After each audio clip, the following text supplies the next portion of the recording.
economía. All day long I biddy-biddy-bum, if I were a wealthy man. Hablemos de economía. Carmen Tomás, ¿qué tal? Muy buenas noches. Es la economía, estúpidos. Buenas noches. Es la economía, exactamente. Eso es de lo que vamos a hablar. Don Pepe Raga, ¿qué tal? Buenas noches. Buenas noches. Juan Ramón Rayo, buenas noches. ¿Qué tal? Buenas noches. Vamos rápidamente con las noticias. Como está aquí Carmen Tomás, le vamos a dar licencia para interrumpir. ¿Vale? Perfecto, como bueno, siempre. vamos a comenzar con lo de la Comisión Europea. No le gusta nada. ¿No le gusta? Sí. Nada. Pero te lo dice, a ver. Se le nota en la carita.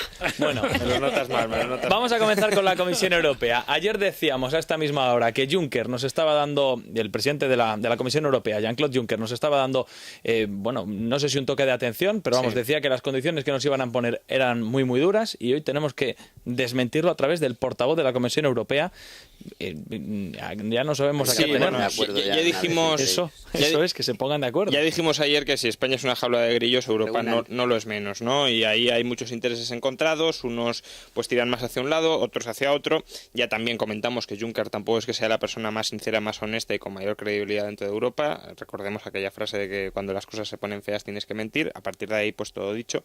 Y bueno, pues a mí particularmente no me ha sorprendido, porque hasta que no se haya tomado una decisión, pues escucharemos absolutamente de todo. Básicamente, ¿qué ha dicho hoy el portavoz de la Comisión Europea? Bueno, si te parece, primero lo escuchamos y luego lo comentamos. La eventual condicionalidad que iría ligada a una solicitud de asistencia financiera se basaría en recomendaciones ya hechas a los países, pero quedaría recogida en un memorándum con objetivos políticos y un calendario claro. Claro, ayer era que nos iban a imponer medidas muy duras, pero las medidas de las que se supone que ayer hablaba Juncker ya están impuestas. Sí, vamos, básicamente es que España ya se ha comprometido, no solo a través del memorándum de entendimiento con respecto a la banca, sino también aceptando las recomendaciones que hace Europa a la hora de las directrices de política económica, ya se ha comprometido a hacerlo, solo que ahora habría un mayor control político, quedarían por escrito y vendrían acotadas con plazos temporales. En este trimestre tienes que hacer esto, en este otro trimestre esto, pero vamos, parece que no van a ir más allá, lo cual tampoco significa que no pueda haber nuevas medidas, sino que simplemente serían la plasmación de los objetivos generales que Europa ya ha comentado para España. Así las cosas, habiendo sido siempre Europa una jaula de grillos, pues recojo hoy en la prensa, la verdad, una muy curiosa encuesta del Wall Street Journal, una encuesta hecha a españoles, a 1000 españoles. Habría que ver la calidad de la encuesta porque la verdad es que los resultados son sorprendentes, con dos preguntas, pero vamos, sobre todo una: ¿cuál es el líder europeo en el que más confía para sacarnos de esta crisis? Un momento, ¿sois capaces de adivinarlo, alguno de los dos? No. ¿Qué hayan dicho los españoles? Los españoles. Líder europeo. ¿Pero hay algún líder? Bueno, Sería mi algún pregunta. político europeo, No, pero no os queréis mojar, ¿no? incluyendo los españoles. ¿Quién creéis que dicen que los españoles que es el líder europeo con mayor? ¿No? Yo creo que Zapatero. No, pero se ha dicho que es sorprendente, igual Merkel. Efectivamente, pero no solo por que sea Merkel, sino por el porcentaje. Atención, el 1% David Cameron, normal, no lo conoce casi nadie, tampoco es muy llamativo. El 2% Durão Barroso, a este ya le conocen más y precisamente porque le conocen más, solo el 2% confía No llegue al 2. al 2. Luego, el 3% Mariano Rajoy, que eso significa que ya Atiza. Porque le conoce. el 11% Hollande, que esto pues será Eso a la izquierda. efectivamente, Los Rubalcabas. y atención, el 50%, más del 50% Merkel. Es decir, Parece lógico. según esta encuesta, más del 50% de los españoles confían que Merkel nos va a sacar de la crisis. Bueno, lo ha hecho, es una encuesta a 1000 personas del Wall Street Journal. Ya sabemos que 1000 personas tampoco es que sea la muestra más perfecta para hacer este tipo de cosas, pero bueno, aún así los resultados no dejan de Los ser datos están ahí, sí. llamativos. Y la verdad es que no me extraña que Rajoy saque un 3%, porque hasta la fecha lo que va haciendo y haciendo y haciendo es subir impuestos y subir impuestos. Parece que no queden impuestos por subir, parece que ya todas las malas noticias ya han llegado, parece que nos podríamos incluso relajar en este capítulo, en plan, bueno, ya nos han saqueado todo lo que nos pueden saquear, por tanto, ahora solo queda reducir el gasto. Pues no.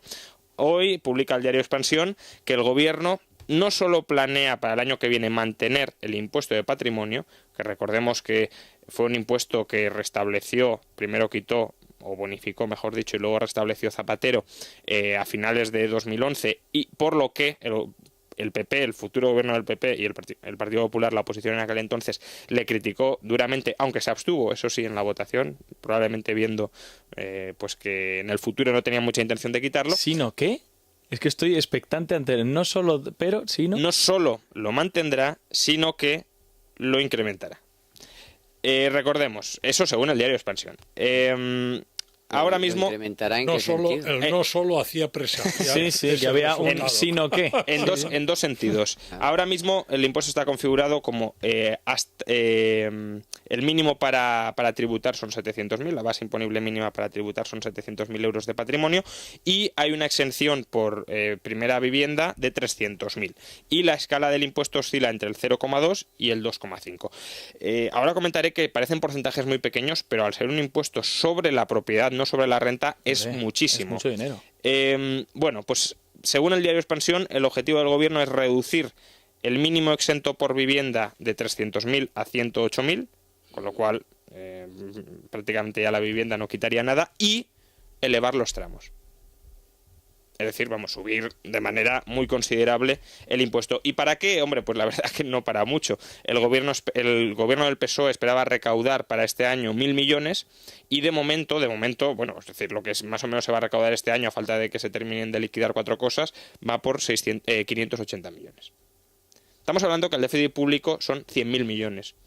Y que la recaudación será de 600 millones. Es un impuesto absolutamente distorsionador, absolutamente absurdo, que penaliza, desincentiva y persigue el ahorro, que es lo que más necesita ahora España en estos momentos, y todo por 600 millones, que, para que nos hagamos una idea, es menos de la tercera parte de lo que cuestan las televisiones públicas.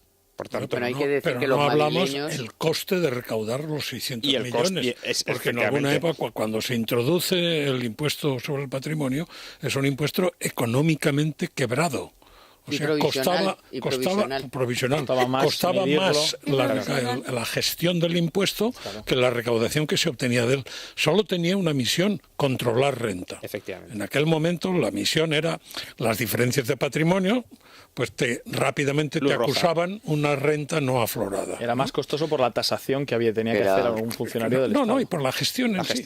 la gestión en sí. Pero- Entonces, perdón. el volver hoy a confiar en el impuesto de patrimonio con efecto recaudatorio me parece... es absurdo. Pues si es parece que hoy perder el tienes tiempo. todos los datos con el cruce lo tienes todo en la renta, te quiero decir que ya el Si hoy sabe patrimonio más lo que Hacienda hace- de por nuestra eso, renta el que patrimonio nosotros. lo único que hace que es grabar 2 veces el mismo, Bueno, el mismo en bien. realidad- Pero de todas maneras, Madrid, hay que decirle a los Sí, madrileños eso lo iba a comentar, que de si momento no. Ignacio De González momento. ha dicho que va a seguir la línea de Esperanza Aguirre, pues en Madrid En no Madrid, hay. afortunadamente, no se A lo paga. mejor Exacto. maneja el gobierno los datos de mortalidad en un futuro no muy lejano aquí en España, como consecuencia de la crisis, no sé. Vamos. Bueno, sí, recordemos que el IVA ya se subió para servicios funerarios y otros espectáculos, en palabras del ministro Cristóbal Montoro, con lo cual, bueno, en cualquier caso, este impuesto es un error grave. La gente puede decir, bueno, total, por un 0,2 o un 2,5 tampoco se paga tanto. Diferenciemos, no es un impuesto sobre la renta, es un impuesto sobre la propiedad. Imaginémonos que pues tenemos unas acciones, ¿no?, de 1 millón de euros, y esas acciones proporcionan una rentabilidad del 5%. Bien, eso serían 50.000 euros de rentabilidad. Con este impuesto, si pagáramos un 1% sobre el patrimonio, es decir, sobre el millón de euros, pagaríamos 10.000 euros. Por tanto, estaríamos diciendo que en términos de renta, hemos obtenido una renta de 50.000 y pagamos 10.000, estaríamos pagando un impuesto del 25% solo por tener las acciones. Ganemos o no ganemos dinero. Es decir, es un impuesto muy alto y muy distorsionador, porque es que lo pagas incluso cuando pierdes dinero, cuando tienes minusvalías. Además, bueno, aparte de que recauda una nulidad, decía Carmen que grava 2 veces la renta. A mí me gusta decir que la grava 3, porque la grava cuando se genera la renta, la grava cuando se acumula, y si además ese patrimonio genera plusvalías, la vuelven a grabar, con lo cual tenemos 3 gravámenes. Tienes razón. Y por último, pero vamos, sí, se suele decir que 2, pero es que en verdad es 3, ¿no? Porque lo graba todo. Y además desincentiva mucho el ahorro, porque el ahorro, que es acumular capital, y esto que graba el capital. Por tanto, si España tiene un problema de falta de ahorro y de fuga de capitales, y grabamos más el capital, pues menos querrán venir a invertir y a tener un patrimonio que además que en nuestro país. el capital, pues el capital en acciones es para que esa empresa disponga de capital para invertir y generar puestos de trabajo. O sea, que a veces se confunde lo del capital, el tío que está ahí amasando la pasta, ¿no? Oye, no. El de los joyones. Claro, el de los joyones, oye, no, que si estás comprando acciones, que ya es un eso del 5%, ya me gustaría a mí que Rayo me diga luego cuáles son las acciones que están ganando Eso un 5% solo se lo dice a los muy a final de año. Pero bueno, te quiero decir que ese es el tema, o sea, que el tema es que la gente tiene un concepto, mucha gente, porque la mentira repetida esta de los ricos y los tal y los cual, que no, que es que el dinero en acciones es dinero para invertir y generar puestos de trabajo. Si la gente no invierte en acciones o las empresas, los fondos no invierten en acciones, etcétera, cuando una compañía tenga que ampliar capital para realizar nuevas inversiones, para crear nuevos puestos de trabajo, no puede ampliar capital porque el valor de las acciones es tan bajo que apenas recoge nada de inversión. Entonces, lo que nos interesa es que haya mucho ahorro y que ese ahorro se dirija hacia la inversión, por ejemplo, hacia mercados de capitales que posteriormente se traducen en inversiones reales. Pero claro, si grabamos el ahorrar, el hecho de ahorrar, el hecho de ganar dinero con nuestros ahorros, con nuestras inversiones, pues la gente sale del país, se lleva el dinero fuera, claro. O extranjeros que podrían llevar el dinero dentro no lo traen. Y claro, por todo esto, por esta política errónea de tratar de ajustar el déficit subiendo impuestos y no bajando el gasto, que es lo que habría que hacer, pues las perspectivas del país la verdad es que no mejoran. Y hoy, por ejemplo, la COE pues ha pronosticado que para el año que viene llegaremos a los 6 millones de parados y que este año la economía decrecerá el 1,6%. Además, considera que este año, en lugar de tener un déficit del 6,3, tendremos uno del 6,9. Bueno, lo veremos. Ojalá fuera del 6,9. Sí, eso te iba a decir, porque bueno, yo no sé, a lo mejor Rayo, dices tú que es un poco agorero, ¿no? Es un poquito pesimista. Es un poco pesimista. Digamos pesimista, que es menos... Bueno, 6,9. Has dicho tú el 8 o el 9% incluso. Bueno, vamos a ver. Podría ser. O sea, eso no es un escenario... Yo recuerdo hace 3 o 4 años que se decía, cuando se decía España va a llegar a los 5 millones de parados. Hay datos que apuntan... Y a los 4 primero. Bueno, los 4 eso lo negaba el gobierno. Y a las 300 de la prima de riesgo, que era, bueno, ya todas las alarmas. La gente se echaba las manos a la cabeza. ¡Qué barbaridad! ¿Cómo va a ser eso posible? Y tal. Bueno, los 6 millones que dice la COE suena una cifra muy, muy, muy dura, bueno, pero no estamos tan lejos. No, está ahí. De todas maneras, una cosa... Bueno, ¿puedes meter un... Sí, claro. Que vamos a ver cuántos de estos nuevos puestos de trabajo que se pierden son del sector privado o son del sector público. Porque en los últimos datos que hemos conocido, hemos sabido que en el sector público se han perdido 170.000 empleos y que quitando todo eso y tal, incluso se habría podido generar algún puesto de trabajo en el sector privado. Es decir, que a lo mejor estamos hablando de empleados públicos, que no funcionarios para que no se nos mosquen, que son pues todo lo que queremos que desaparezcan, pues empresas públicas ineficientes, organismos, mamandurria... Ojalá. Todos los que aparecieron en los últimos 8 años. Bueno, pues a lo mejor son esos... Por ejemplo. Ojalá. A lo mejor son esos. Ojalá, porque de hecho si mantenemos las subidas de impuestos, si no bajamos el gasto, y una manera de bajar el gasto es pues quitar empleo público, pues la verdad que la libertad económica en España no mejorará, y donde tampoco mejora, llevamos hoy un reportaje de Manuel Llamas en Libre Mercado, es en Estados Unidos. Hoy el Fraser Institute ha publicado sus datos de índice de libertad económica. Hay 2 índices de libertad económica importantes, el del Fraser Institute y el de la Fundación Heritage. Bueno, pues este es el del Fraser, y según estos datos lo que constatan es que Estados Unidos en 2010 había caído, se había desplomado hasta el puesto número 18. Tradicionalmente estaba entre los 10 primeros del mundo. Tras la gestión de Obama, consistente en incrementar muchísimo el gasto público e incrementar muchísimo el déficit público, tengamos en cuenta que solo el déficit público de 2009 y de 2010 es mayor, sumado a todos los otros déficits que ha tenido Estados Unidos a lo largo de su historia conjuntamente. Es que eso lo leía yo. Había una foto muy en Twitter que ha circulado mucho estos días, que ponían una foto desde George Washington hasta George Bush, y ponían todo lo que había acumulado y lo que ha acumulado Obama. En solo 2 años. Pues claro, todo eso la verdad es que resta bastante libertad económica. Aún así, Obama no parece muy preocupado por la libertad económica de sus ciudadanos, porque él dice que gobierna para todos los estadounidenses, respondiendo a unas declaraciones de Mitt Romney que pueden haber sido desafortunadas para algunos, pero que tiene mucha razón. Ahora las vamos a comentar. Una de las cosas que he aprendido como presidente es que representas a todo el país.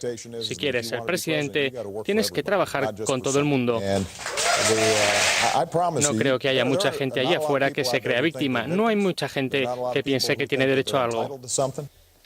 Mitt Romney lo que dijo básicamente es que lo tenían complicado los republicanos porque hay mucha gente que no paga impuestos en Estados Unidos y que obviamente si recibe subsidios van a seguir votando a quien defiende que se sigan pagando esos subsidios y a que no paguen impuestos. Yo por el lado de que no paguen impuestos me parece muy bien, por el lado que reciban subsidios me parece peor.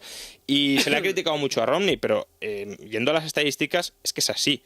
La mitad, el 50% de los estadounidenses no paga impuestos federales, nos entendemos, obviamente lo pagan pues impuestos estatales, pero no federales, no del gobierno federal. Y en cambio, para esto de decir que en Estados Unidos los ricos apenas pagan impuestos, apenas contribuyen, el 1% más rico de los estadounidenses paga el 37% de todos los impuestos. El 50% paga cero, el 50% más pobre, digamos, la mitad de la población paga cero, el 1% más rico paga el 37% de todos los impuestos. Por eso también no tiene mucho sentido todo este discurso de seguir subiendo los impuestos a los ricos porque no van a sacar ya mucho más de ahí. Los ricos ya están bastante exprimidos. Pero entonces, ¿por qué luego se echa para atrás? ¿Por qué se echa para atrás? Hombre, porque eso hay que decir... Porque quiere que le vote el 50%. Un momento, claro, hay que decir que eso se lo cogió una cámara de vídeo particular en una vez donde dijo lo que le dio la gana. Y luego resulta que le han pillado, pero te pillan y en vez de decir, no es que me hayan pillado, es que lo sigo pensando por esto, va y empieza ya con el... Bueno, Hombre, es que si tiene que salir elegido le tiene que votar ese 50% que no paga impuestos. Entonces es lógico que se eche para atrás. Al fin y al cabo es un político. Otra cosa es que haya que criticar las inconsistencias de los políticos, pero políticamente es más que comprensible que se eche para atrás. Lo cual no quita que tenga razón en esa declaración efectivamente pillada que le grabaron. Bueno, en cualquier caso, estábamos diciendo que Estados Unidos ha sufrido un desplome histórico en libertad económica. Los países con mayor libertad económica del mundo, según el Fraser Institute, son Hong Kong, Singapur y Nueva Zelanda. Y España ocupa el puesto 34. Esto en 2010. Claro, aquí aún no han venido todos los sablazos ni del último gobierno de Zapatero ni del primer gobierno de Rajoy. Pero bueno, puesto 34 por detrás de Perú, Lituania o Eslovaquia, países que, por cierto, están creciendo más que España. Sí, Perú desde luego. Tiene una ventaja y es que coincide con el prefijo telefónico. Sí. Aunque nos quede un poquito lejos, a mí me gustaría retomar un poco, porque yo creo que hemos sido... yo todavía no, porque no he dicho nada, solamente me parecía que lo de Merkel tiene mucho sentido y quizá no sería tan dura con lo de Rajoy, porque un 3%, bueno, pero es que la gente ha asumido que Europa la dirige Merkel. O sea, que no es tanto darle un palo a Rajoy y decirle tú no me tal, sino que es que los españoles han asumido no que la Merkel a lo mejor sea mejor, peor o regular, pero que es la que lleva las riendas y la que organiza el tinglao y la que da instrucciones y la que tiene la pasta y la que te la da o no te la da. Entonces yo creo que más bien no es tanto despreciar a los demás, sino darse cuenta habría que ver. Hay que ver la pregunta. Efectivamente. Hay que ver la pregunta cómo está formulada. Claro, si la pregunta es ¿cuál cree usted que sería el líder ideal para resolver el problema de Europa? El que nos va a sacar de la crisis era la pregunta, pero ¿no? Si se ha formulado la pregunta, como ¿quién nos va a dar el dinero para que sigamos gastando unos cuantos años más? Claro. Pues entonces Merkel, obviamente. Pero si el líder que te va a sacar, vamos a ver, en un momento de crisis hace falta clara y determinante decisión para salir de la crisis. Y ahí claramente, pues desgraciadamente no se ve mucho en el territorio nacional el fenómeno de la decisión, del criterio, del tirar para adelante. Yo creo que está más ligado a que todo el mundo ha asumido que la que manda es Merkel. Entonces, ¿para qué te vas a poner a decir Hollande para hacer el ridículo? O sea, no, es que Hollande no manda nada, porque Hollande al final ha tenido que hacer también lo que le ha dicho Merkel, que es reducir 30 y tantos mil millones del déficit y subirle los impuestos a todo el mundo, con lo cual los de aquí se han quedado que, claro, ya sin... Hombre, lo significativo de Hollande es que es un 11% el socialismo español. Sí, Izquierda Unida, básicamente. Que son los que han votado. Y luego otra cosa, sobre lo que había dicho yo del empleo público. Yo no es que tenga ningún interés en que se vayan los empleados públicos al paro, ni nadie, pero si es como consecuencia de que desgraciadamente hay montones de empresas públicas, de organismos, de fundaciones que no funcionan, que son ineficientes, que hacen cosas que ya hacen otros, en definitiva que sobran, pues si como consecuencia de eso y no lo podemos pagar, pues gente empleada pública contratada específicamente en esos terrenos se va al paro, pues como tanta empresa pequeña y mediana y autónomo que ha cerrado y se ha ido al paro. Entonces, sí, yo tengo que decir que como hay aquí mucho... Yo creo que la reflexión es muy cara, es decir, vamos a ver cuánto ha aumentado el empleo público desde 2004 a 2011. ¿Cuánto ha aumentado? Pregunta a los españoles, ¿ustedes se sienten realmente tanto mejor? ¿Se sienten más felices, económicamente más fuertes, como consecuencia de ese volumen de empleo? ¿El estado de bienestar español ha crecido con eso? ¿No? Todo el mundo dirá, no, pues igual, tengo los mismos médicos que tenía, lo mismo profesorado que tenía, la misma cantidad de educación y de seguridad que tenía. Por lo tanto, entonces, ¿para qué ha servido todo ese empleo público? ¿Es empleo estéril? Es que hasta la gravedad, hasta que la crisis ha cogido es decir, ha llegado ya y la gente se ha percatado, hasta ese momento nadie se planteaba nada, ni siquiera sabía si había 4.000 empresas públicas o 1.000 o 2.000, es que nos daba igual. O sea, mientras el abuelo tenía bolsa... No lo hemos planteado, es que hay tantas cosas que no nos hemos planteado y que nos teníamos que haber planteado cuando teníamos dinero para solucionarlo.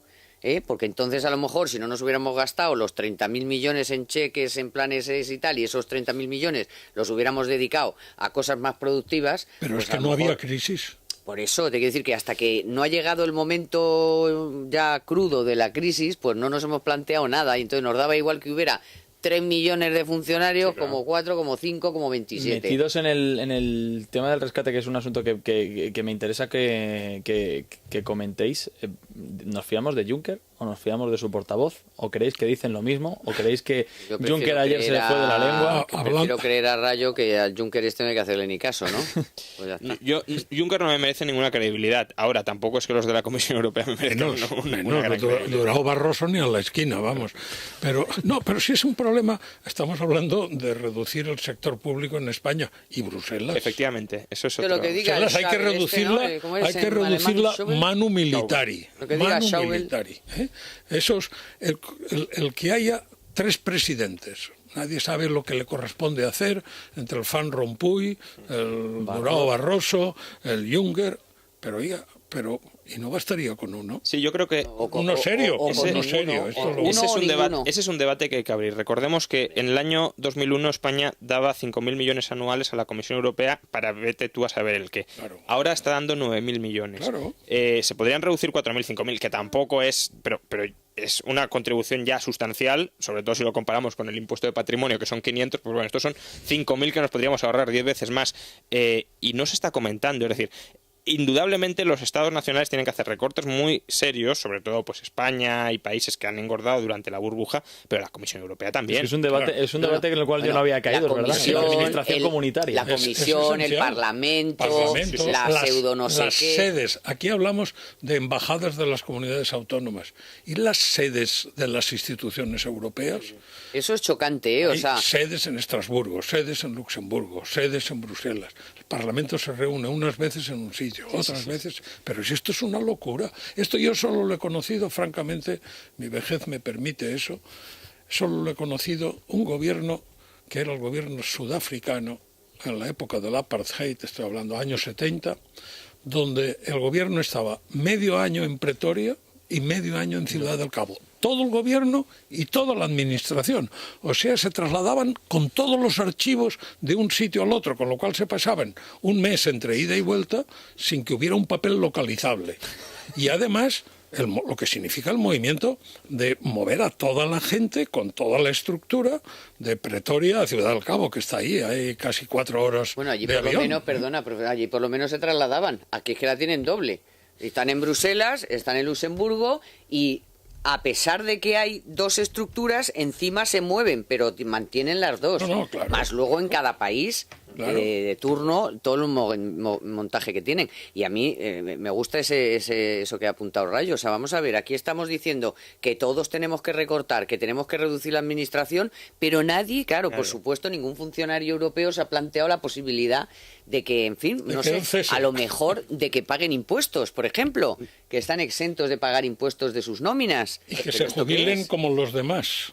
No, y que sea incompatible con otra cosa, porque el señor Solbes, por ejemplo, ha estado siendo ministro, la pensión de comisario, ahora luego la pensión de vicepresidente, ha estado cobrando 3 y 4 sueldos a la vez, pero bueno. El presupuesto de la Comisión asciende a unos 100.000 millones de euros anuales. Es decir, es una auténtica barbaridad. Entonces, 100.000 millones de euros anuales únicamente para lo que es su funcionamiento. No, hombre, para política agraria común pero bueno, es que pero lo que es el Parlamento, pero es que hay que reducir el gasto también comunitario. Es decir, de la misma manera que el presupuesto de España se va a reducir en todos los ministerios, también hay que reducirlo en todas las partidas. Aparte de que la política agraria común ya directamente habría que eliminarla. Ni es política, ni es agraria, ni mucho común. Menos es común. Pero desde luego marroquí. Es que presupuestariamente es un dislate absoluto que no se esté recortando a la Comisión Europea. Sí. Sobre todo por parte de los países que seguimos contribuyendo muchísimo. En lugar de pagarle tanto, me ahorro, eso me lo ahorro y ya no tengo que hacer tantos recortes. Es que todos los tribunales, ¿no? ¿Cuántos tribunales hay que puedes reclamar en la Unión Europea?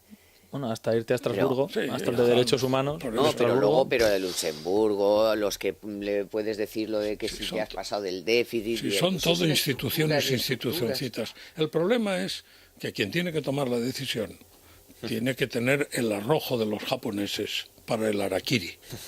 Y esto en Europa no se da. En Japón sí, en Japón uno mismo se administra su propia sepultura. Pero aquí, ¿quién va a aprobar en el Parlamento Europeo? ¿Quién va a aprobar que se reduzca el número de parlamentarios? O su desaparición, ¿nunca? Que tampoco pasaría nada. No es imaginable. No cobran mal los parlamentarios podríamos europeos. Vivir perfecto. No, es que además no pagan impuestos. Es libre de impuestos. Viajes pagados. Allí el jueves no queda, ni el potito queda allí por las tardes. Quedan para el viernes por la mañana muchos de ellos, como se ha comprobado, fichar, salir, coger el avión y volar a España para cobrar la dieta. Te puede fichar cualquiera. O sea, eso ya está más visto que el TVO. Lo de que te fichen, eso está inventado hace Tú me fiches a la entrada y yo a la salida.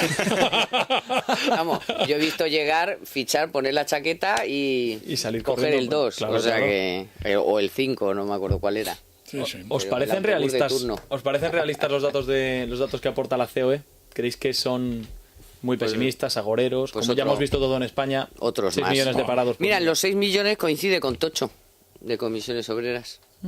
Que dice que vamos a llegar a 6 millones de parados. Pues sí, qué sé yo. Igual es que se inspira en la COE. Sí. Ahora, como han dicho, que ya no hay que hacer huelga general, porque no, el país no está para huelgas generales, hombre, por no haber hecho la de hace bien poco, ¿no? Hace un año sí que la hicieron. Y entonces se ve que se han dado cuenta de que no le sigue con el respaldo de la manifestación, todo el mundo ardiendo, todo el mundo enfadado, todo el mundo no sé qué tal, y todos los funcionarios y todo el mundo, y luego salen 60.000 personas a la calle y dicen, pues si hago huelga general, voy a hacer el ridículo, pero si no van ni los liberados a las manifestaciones, y eso que era sábado. Por eso, pero es que estaban de fiesta. Sábado es fin de semana. Precisamente por ser sábado. Sábado es fin de semana. Esto es mío. ¿Quién trae la prensa? Iba a decir sepia, se decía antes sepia, pero yo no sé si hay alguno que ya no es sepia. El Economista igual no es sepia. No es sepia. Pero bueno, más bien la prensa económica para mañana. ¿Qué es lo que dice? Bueno, pues hay distintos titulares. Por ejemplo, expansión del empleo sumergido descubierto aumentó un 15% hasta agosto. El Economista, la COE, eleva al 6,9% el déficit y retrasa la salida de la crisis. También 5 días en esta línea. La COE vaticina 6 millones de parados en 2013.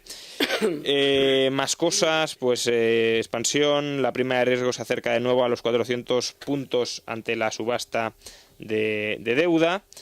5 días, fuga de depósitos, 15.000 millones se van al extranjero. Aquí, bueno, hay que matizarlo un poco. Sí, porque lo decía Recarte el pasado jueves, que son datos que a él no le gustan y que a lo mejor no se corresponden exactamente con la realidad. Son operaciones bancarias muchas. Por un lado está todos los préstamos de la banca extranjera que llegaban a España, que esos se han directamente cortocircuitado y se han sustituido por líneas de financiación del Banco Central Europeo. Luego ha habido una cierta, o aparentemente ha habido una cierta fuga de depósitos interna de familias y empresas, pero que en realidad parece ser que ha sido sustituida por pagarés de bancos. Es decir, más o menos lo que se ha incrementado los pagarés de los bancos compensa la caída de depósitos internos. No todo, es decir, sí que habrá algo que se ha fugado, pero no ha habido una fuga masiva. Lo que sí ha habido no fuga, sino no entrada masiva, ha sido de préstamos de entidades extranjeras en...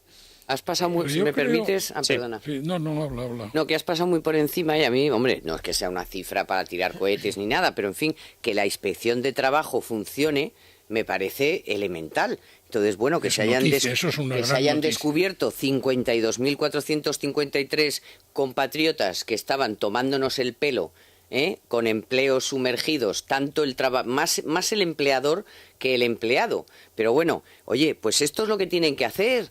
Dedicarlo a los funcionarios, todos esos 1.500 que iba a contratar Caldera, que yo no sé si al final los contrató o no, pero no tenía ningún resultado. Bueno, pues que le pongan a trabajar y que funcionen y afloren. Oye, pero vamos a ver, ¿por qué tenemos que soportar a 55.000 tíos que nos engañan? Pero es que eso los sindicatos dicen que esto no hay que investigarlo. Sí. Que eso no tiene carácter de fraude. 143.000 inspecciones. Fraude es lo que hacen los ricos. Lo que hacen los trabajadores, cobrar el desempleo y a su vez trabajar en la economía sumergida, eso no es fraude. No, pero estaba hablando ahora, Rayo, del tema de la fuga de capitales. Me molesta el término. Yo llamaría solo fuga al que sale de forma ilícita. Porque la fuga da sensación de escape, da sensación de algo que tienes que hacer deprisa, como un fugao, porque la ley no permite que hagas eso que estás haciendo. O sea, la maleta llena de euros, esa es la fuga clarísima de capitales. Ahora, el que en virtud de la libertad y del derecho de propiedad sobre un recurso financiero que tienes en tu cuenta corriente, que lo transfieres formalmente, incluso lo comunicas al Banco de España, que lo has transferido a una cuenta que te has abierto al exterior, porque en tu libertad te sientes más cómodo teniéndolo fuera que dentro, porque a eso hay que llamarle fuga. Es la misma fuga que si paso del Banco Popular al BBVA. Exactamente igual. La misma fuga. Porque quizá que salga dinero, se supone, de España, de la forma que sea, en los tiempos que corren la gente no lo ve de una forma que sea positiva, sobre todo para nuestra economía, supongo. Que bueno, pero ese término. Que le pidan responsabilidades a quien hace que eso sea así. Eso es. Sí, pero al final de lo que se trata es de que los bancos pues tienen... Es decir, el negocio del banco consiste en invertir a largo plazo y refinanciarse continuamente sus vencimientos de deuda a corto, y aquí de lo que estamos hablando es que quienes refinanciaban a bancos españoles están dejando de refinanciarles y por eso han de buscar líneas de crédito en el Banco Central Europeo. Entonces, claro, aunque dé igual si Popular o Santander, claro, si ni refinancian a Popular o a Santander, sino que refinancian al Deutsche Bank, pues son bancos españoles donde tienen invertidos sus ahorros buena parte de los ciudadanos, que podrían llegar a caer si no llegaran las líneas de crédito del Banco Central Europeo. Pero ahí, claro, la culpa no la tiene quien deja de refinanciar, no la tiene quien se deja de fiar de una entidad, sino de las entidades que no son confiables y sobre todo de quien genera una situación macroeconómica que lleva a no fuga, sino salida de capitales del país. Hombre, ahora se lo podrían plantear la gente, porque están dando unos tipos por los depósitos que vamos, están que lo tiran. Sí, bueno, yo creo que ahí hay una valoración de riesgo divisa, ¿no? Incluso, es decir, de la posibilidad de que España llegara a salir en algún momento del euro y por tanto mejor... Eso ya está más descartado que no se cenizo, macho. Es un escenario que... No introduzcas otra vez el elemento de que nos vamos del euro, porque es que nos pone los pelos como escarpias. A 2 meses obviamente no, pero si no se hacen las cosas, el euro terminará estallando. Eso está claro. Vamos. No le interesa a nadie, ¿no? No, si no es que le interese, es que pueda soportar seguir dentro. Que no lo van a dejar, eso no van a dejar que eso... O sea. Bueno, vamos a terminar con una última buena noticia para que Carmen no proteste. Es una buena noticia que, como casi siempre que son buenas, viene de una empresa, ¿no? Expansión, Inditex supera todas las previsiones y gana un 32% más. Sí. Voy a pegar un subidón en la bolsa que no veas. Eso es una empresa y, como dicen los andaluces, lo demás son chuminá. Y hay que recordarlo. Todo en China, hay que recordarlo siempre.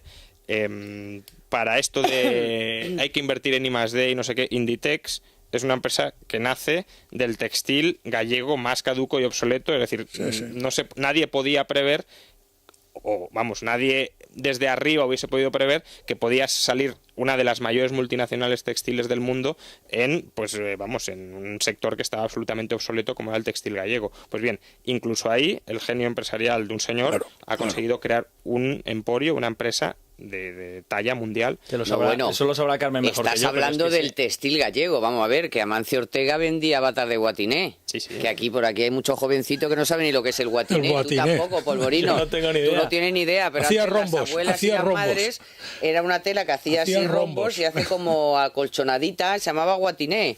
Pues Amancio Ortega vendía por las tiendas batas de guatiné.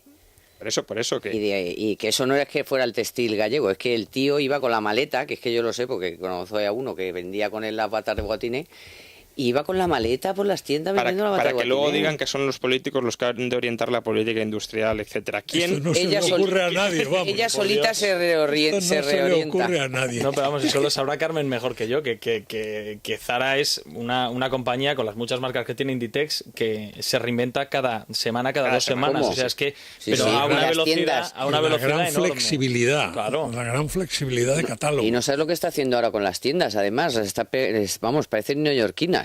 Una modernización total. La última que yo he ido, que está en el centro de La Moraleja, es impresionante. Es como si entraras en un centro neoyorquino súper zen. Ya no están las cosas por allí, ¿sabes? Antes Sí, que por ahí, algo más desordenadas y tal. Sí, estaban un poco más desordenadas. Bueno, ahora está todo impecable, todo tal. Lo ves todo porque lo tienen todo de pie en grandes espacios. Bueno, una cosa impresionante. Es un ejemplo a seguir, es verdad. Se ha puesto un poquito más caro, ¿eh? Esto también hay que decírselo al señor Ortega. Si porque ahora como tiene la otra marca más barata, tiene la otra marca más barata, pues ahora en Zara la pega un subidón. No. Hay que mantener los precios y la calidad. El consumidor puede terminar eligiendo si va a un sitio o a otro. Si prefiere revuelto, más barato. Si prefiere ordenado... Eso es. Pepe Raga, gracias y buenas noches. Muchas gracias, Carmen, Juan Pablo. Tomás, un abrazo. Buenas Hasta noches. luego. Juan Ramón. Hasta luego. Hasta luego. Gracias, buenas noches, Venga. Juan Ramón Rayo. Oye, nos vamos a marchar, pero tenemos una pequeña pausa por delante y tenemos que hablar de cultura. Hasta ahora.